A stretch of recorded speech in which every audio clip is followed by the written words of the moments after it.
এই রায়ের পরপরই নিশ্চয়ই আপনি অবগত আছেন, হিরো আলমও কিন্তু দাবি করেছে যে তার এমপি পদ ফিরিয়ে দেওয়া হোক। আমি কে দাবি করেছে, হিরো আলম সাহেব দাবি করতে পারেন, আমার খেয়ালে নেই, আপনি যেহেতু বললেন। আমি বলছি যে সকলেই তো এই দাবি এখন করতে পারেন, শুধু এমপি না। আমি বলছি যে লোকাল গভর্নমেন্টে যেহেতু এটা ঘটছে, দুই জায়গায় ঘটছে, চিটাগংয়ে একই জিনিসটা ঘটেছে। চিটাগংয়ে কিন্তু একজন দায়িত্ব নিয়েছেন, মেয়র, ওখানে কোনো কাউন্সিল নেই, মেয়র আছে শুধু। তো আপনি এটা যদি করতে চায়, সরকার যদি এটাকে অ্যালাউ করে, তাহলে সবখানে অ্যালাউ করতে হবে। ওই রায়ের ভিত্তিতে একটা জেনারেল সিদ্ধান্ত নিতে হবে। তো সরকার কি করবে এটা তো বোঝা যাচ্ছে না। সরকার হলো সময় ক্ষেপণ করছে হয়তো। আর যে অবাঞ্ছিত ঘোষণা, এটা নিয়ে এক লাইন বলে শেষ করি, কারণ আমরা ওনার মতামত শুনবো। এই অবাঞ্ছিত ঘোষণা টোষণা এগুলো, এই কালচারটা তো অনেক পুরানা কালচার। আপনি তালা মেরে দিবেন, কোনো কাজ হবে না, অবাঞ্ছিত ঘোষণা করবেন, তিনি যেতে পারবেন না, যিনি লোকাল গভর্নমেন্ট, তার সচিবালয়ে যে আগুন লেগেছিল এরপর থেকে উনি অফিস করেন ওখানে, উনি এবং আর কে অফিস করেন, ওখানে কিছু জায়গা আছে যেখানে অফিস করা সম্ভব। তাহলে তো একটা মানে আপনি লোকাল গভর্নমেন্ট মিনিস্ট্রিটাই বন্ধ হয়ে গেল। তো এই যে অবাঞ্ছিত ঘোষণা করা, তালা মেরে দেওয়া, এই সংস্কৃতি থেকে আমরা কিভাবে বের হতে পারি সেটার একটা পথ খুঁজে বের করতে হবে। এইটা আমি মনে করি না যে 24-এর গণ অভ্যুত্থানের পরে এইরকম আন্দোলন বা এরকম করে সবকিছু বন্ধ করে দেওয়া, রাস্তাঘাট বন্ধ করে আন্দোলন, এই জিনিসটা থেকে আমাদের কিভাবে বেরিয়ে আসতে পারি এটা নিয়ে ব্যাপক আলোচনা। জনাব আবু আলম শহীদ খান, সাম্প্রতিক সময় আমরা যেমনটি দেখেছি যে আওয়ামী লীগ নিষিদ্ধের আন্দোলনে যমুনা ঘেরাও কর্মসূচি পালন করেছে এনসিপির তরফ থেকে এবং বিভিন্ন রাজনৈতিক দল সেখানে সংহতি প্রকাশ করেছে। সেই আন্দোলন কি আসলে এইভাবে দাবি আদায় করা যায়, সেই বিষয়গুলোকে উস্কে দেয় কিনা? উস্কে দেয় কিনা এটা তো বোঝাই যাবে, কেন উস্কে তো কিছুটা দিবেই। প্রথমত যমুনায় যে আন্দোলনের কথা বললেন সে ব্যাপারে যদি আমরা একটু কথা বলি, যে যমুনার যে জায়গাটা, যে ফোয়ারার কাছে, ইন্টারকন্টিনেন্টালের কাছে যে ফোয়ারার, ওখানে এনসিপি যে 9টা ট্রাক বা 10টা ট্রাক দিয়ে মঞ্চ সাজিয়ে এবং যে আন্দোলন শুরু করলো বিগত শুক্রবারে, নাকি আরো আগের শুক্রবারে, একটা শুক্রবার তো গতকাল চলে গেছে, তো এই শুক্রবারে যে আন্দোলনটা করলো এই জায়গাটাতে 144 জারি করা ছিল এবং আমাদের যে পুলিশ নিষেধাজ্ঞা ছিল। আপনি কি করলেন, নিষেধাজ্ঞা আছে, তারপরে আপনি ওখানে মঞ্চ করতে দিলেন এবং আন্দোলন করতে দিলেন।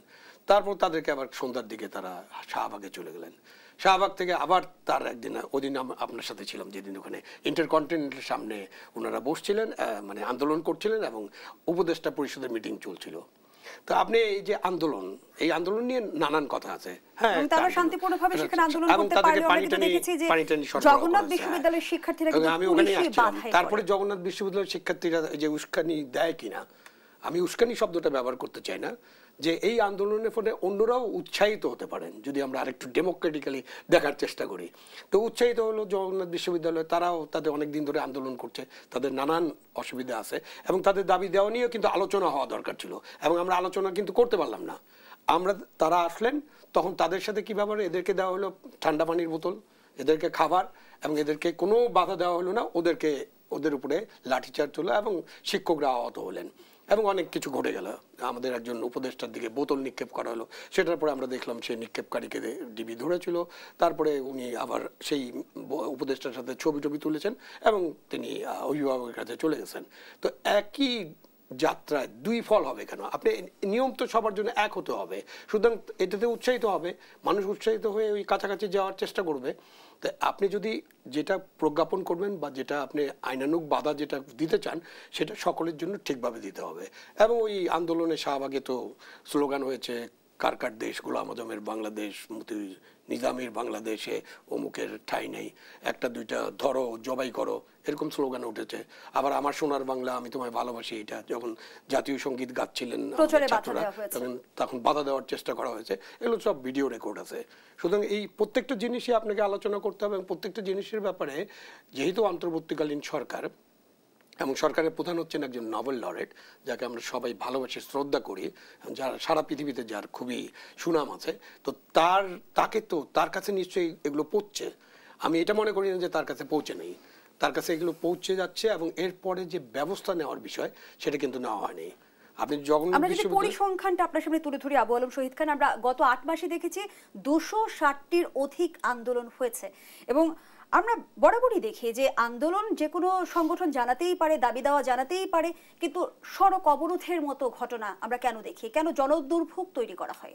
না, এগুলো নিয়ে তো আমরা অনেকদিন ধরে কথা বলছি। আবার কোনো সময় রাজনীতিবিদরা বা আমাদের নাগরিকরা বলবেন যে আমার তো একটা অধিকার, গণতান্ত্রিক অধিকার। তো এটা নিয়ে তো আগেও কথা হচ্ছে, যেমন হরতাল একটা গণতান্ত্রিক অধিকার কিনা, এটা নিয়েও অনেক আলাপ আলোচনা হয়েছে। সড়কে আপনি আন্দোলন করবেন কিনা, এবং সড়ক অবরোধ করে যে মানুষের এত দুর্ভোগ হয় সেটা তো সবাই বুঝতে পারেন, তারপরে কিন্তু সবাই সড়ক অবরোধই করেন। কেন? ওইখানে মজা যে ওইটা করতে পারলে আপনাকে সরকারকে কিছুটা নাস্তানাবুদ করা যাবে। আপনি জগন্নাথ বিশ্ববিদ্যালয়ের সব দাবি মেনে নিলেন, তাহলে 3 দিন লাগলো কেন আপনার? তো 3 দিন, এই যে ওটাও আরেকটা উৎসাহিত, যেহেতু আপনি জিজ্ঞাসা করছিলেন যে আন্দোলন করলে কি হয়, তো আপনি সব দাবি মেনেছেন। এবং জগন্নাথ বিশ্ববিদ্যালয়ের দাবিগুলো কিন্তু আলোচনার দাবি রাখে। আপনার জগন্নাথ বিশ্ববিদ্যালয়ে একটা দাবি আছে যে তাদেরকে আবাসিক ভাতা দিতে হবে যতদিন পর্যন্ত হোস্টেল হয়। 70%। আচ্ছা, তো আপনি দেখেন ঢাকা বিশ্ববিদ্যালয়ের সবাইকে কি আমরা হোস্টেল দিতে পারছি? জাহাঙ্গীরনগর বিশ্ববিদ্যালয়ের সবাই হোস্টেলে থাকে, চট্টগ্রাম বিশ্ববিদ্যালয়ের সবাই হোস্টেলে থাকে। তাহলে তো সমস্ত পাবলিক ইউনিভার্সিটি এখন আন্দোলন করতে পারে। অথবা আপনি যদি এটা জগন্নাথ বিশ্ববিদ্যালয়ের জন্য করেন, তাহলে সরকারকে সব পাবলিক বিশ্ববিদ্যালয়ে যারা বাইরে থাকে তাদেরকে এই আবাসিক ভাতা দিতে হবে। আপনি কতটুকু দিবেন আমি জানি না। তো এই দাবি দাওয়া নিয়ে তো আলোচনা হওয়া উচিত ছিল, আলোচনাই করলাম না আমরা। আলোচনা না করে আমরা তাদেরকে বাধা দিলাম, তাদের সাথে সংঘর্ষ হলো, শিক্ষকরাও নিপীড়িত হলেন, ছাত্ররা নিপীড়িত হলো, বোতল ছোড়ার ঘটলো এবং নানান স্লোগান হলো, এবং তারপর আমরা বললাম যে ওদের সব দাবি মেনে নেওয়া হয়েছে, এখন আলোচনা করা হবে। তো এই যে এইসব করলে সরকার যখন এই ধরনের সিদ্ধান্তহীনতা বা সিদ্ধান্তহীনতার সিদ্ধান্তে থাকে, তখন কিন্তু কোনো কিছু চূড়ান্তভাবে মোকাবেলা করা বা চূড়ান্তভাবে এটা নিষ্পত্তি করা খুব কঠিন।